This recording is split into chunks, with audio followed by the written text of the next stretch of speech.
আল্লাহ পাক রব্বুল আলামিন ইল্লা আ'তাহুল্লাহু ইহদা সালাস, আপনার দোয়াটা আল্লাহ তিন পদ্ধতির এক পদ্ধতিতে কবুল করবেন। কয় পদ্ধতি? আজকে থেকে মনে রাখবেন, আমি যত দোয়া করব আমার এই প্রত্যেকটা দোয়া যদি কোনো গুনাহের দোয়া না হয়, আর যদি আত্মীয়তার ছিন্ন করার দোয়া না হয়, তাহলে আমার দোয়াকে আল্লাহ তিন পদ্ধতির এক পদ্ধতিতে কবুল করবেন।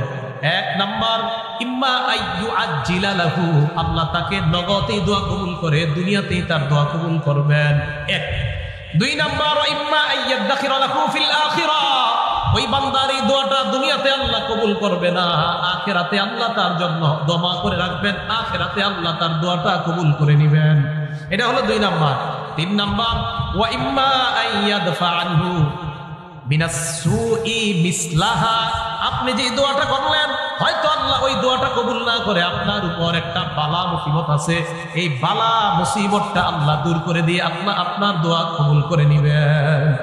আপনি দোয়া করছেন, আল্লাহ আমারে 500 টাকার ব্যবস্থা করে দেন, আল্লাহ আপনার উপরে দেখতেছে একটা বিপদ আছে, তো হয়তো 500 দিবে না, উল্টা আপনার ওই বিপদটার থেকে আল্লাহ আপনাকে উদ্ধার করে দিবেন।